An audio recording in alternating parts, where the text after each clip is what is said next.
hay adeptos muy autorrealizados, muy con nivel alto de iluminación, como Rabia Akiva, estaban ahí, habían mencionado a Meir. Sí, claro. Mi duda es, ¿por qué estos adeptos que tienen tanto nivel dentro del judaísmo no reconocen a Jesús el Cristo como el Mesías? Porque ellos tienen esa percepción muy alta. Entonces, me encuentro siempre con la duda de por qué Rabia Akiva... Sí, es una muy buena pregunta, me gusta, pero ahora te haré una pregunta a ti. ¿Sabes lo que es un anacronismo? Anacronismo. Lo que está fuera de época. Tú estás trayendo algo de hace 2000 años a la actualidad y piensas que esos adeptos hoy día tienen la misma opinión de hace 2000 años. Pero esos adeptos pueden estar encarnados en la tradición, por decirlo ya, barriendo hacia nuestro ámbito, en la tradición de las escuelas de misterios, y su opinión se ha modificado. Hay que tener en cuenta una cosa, y es que los adeptos, cuando llegan a adeptos, pueden, ya lo sabéis, pueden ser de muchos grados. Pueden ser adeptos menores, adeptos mayores, adeptos exentos, luego pueden alcanzar el nivel de Magister Templi, Magus, etcétera, etcétera. Y un Rabí Akiva no sabemos qué grado de adepto tenía, de adeptado. Sabemos que por lo que dijo, lo que hizo y las referencias de su vida debía ser muy alto. Tenía miles de seguidores, caminaban con él por las tierras de Israel, igual que Jesús el Cristo había ocurrido unos años antes. Iban a un hotel y no cabían todos, tenían que acampar a las afueras. En ese tiempo las opiniones que tenían eran opiniones contextualizadas dentro de la experiencia de lo que decían, de lo que pasaba, y no estaban tan actualizadas como están hoy día. Hoy día las opiniones de aquellos adeptos son muy diferentes, porque si eran adeptos menores, lo más seguro es que sean adeptos mayores. A lo mejor ahora están en la tradición oriental y tienen un cuerpo tibetano, o tienen un cuerpo japonés, o están en Estados Unidos y no se acuerdan para nada del judaísmo en general, excepto en la impresión de su conciencia. Hay que tener en cuenta una cuestión que la expliqué en una clase, y es cuando Moisés estaba preocupado por su enseñanza. Decía: ¿cómo interpretarán mi enseñanza dentro de unos siglos? ¿La modificarán? ¿Será la misma?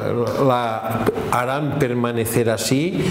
Y entonces en meditación tuvo una visión mística, como si Dios le hablara, y le dijo: mira, te voy a poner en una experiencia para que te demuestres cómo es la cosa.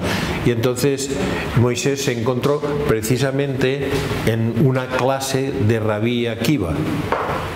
Eso era como, si pensamos cuántos milenios podían ocurrir, pues casi un par de milenios después.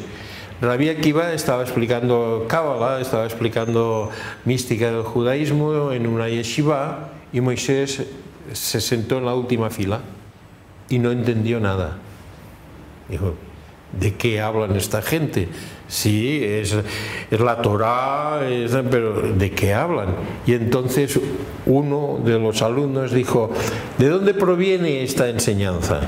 Y esto, la Mar, el Alex, el Ramsés, que no está, lo han implementado en las clases que da Mar, las clases que ha dado Alex, que hoy sí me acuerdo su nombre, que dice: esta enseñanza proviene de Moisés cuando bajó del Sinaí.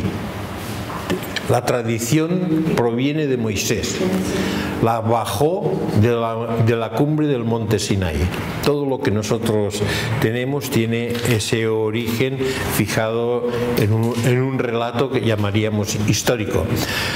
Al oír esto, Moisés se quedó tranquilo y dijo, vaya, pues si proviene de Moisés y Moisés soy yo, es la misma enseñanza. Pero era una enseñanza tan diferente porque se había actualizado. Ahora vamos a poner un ejemplo de actualización. Por ejemplo, la palabra campo. Si vamos hacia atrás, no tan atrás, un siglo, mis abuelos, cuando decían trabajo en un campo, todos sus congéneres pensaban en patatas, en coles, en maíz, en un campo. Pues sí, claro, no pensaban nada más que en un campo. Pero hoy en día, imaginad que alguien dice, ¿tú a qué te dedicas? Y entonces dice, oh, trabajo en un campo, y sin terminar de escuchar la frase. Pero cuando dice un campo se nos abren multitud de posibilidades. En un campo de álgebra trigonométrica, en un campo de investigación médica, en un campo de controles biométricos, en el campo de la inteligencia artificial. Todo eso son campos, pero es la misma palabra, solo que la palabra ha adquirido una expansión de conocimiento y de conciencia que antes no tenía. No tenía porque no abarcaban más en ese tiempo las mentes y las conciencias de los individuos. Igual como ocurre en la palabra campo, puede ocurrir en muchas otras palabras y en muchos otros contextos de una manera generalizada. Por lo cual, cuando Rabí Akiva hablaba de su enseñanza, era una enseñanza contextualizada en el entorno histórico en el que se encontraba.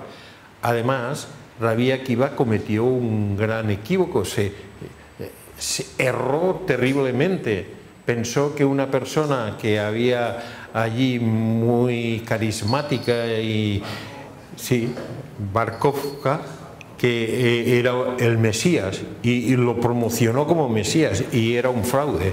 Así que podía cometer errores. En ese tiempo, ese error, podríamos ahora decir, lo añadió al error de no reconocer a Jesús del Cristo como el Mesías. Reconoció a otro, pero sí reconoció a uno. Y no reconoció al verdadero y reconoció al falso. Así que su adeptado, aunque era muy elevado, porque había trabajado muchísimo, pues no era perfecto, no era un adepto exento. Podía ser un adepto mayor o entre un adepto menor y un adepto mayor, el cual él, igual que otros muchos de ese tiempo, pues no tenían los campos abiertos para poder darse cuenta de todo el entorno que movió Jesús el Cristo, que era uno de ellos, porque ahora los católicos, muchos católicos se piensan que Jesús el Cristo nació católico. Y Jesús el Cristo era un rabino judío, así que el contexto de que era un rabino judío, que además hay muchas confusiones históricas. Si habéis leído por un nacimiento 100 años antes del Maestro Jesús, de Michel Coquet, pues allí tenéis, en ese libro, tenéis todo el contexto de la confusión que existía en ese tiempo en cuanto a desconocimiento de quién era Jesús.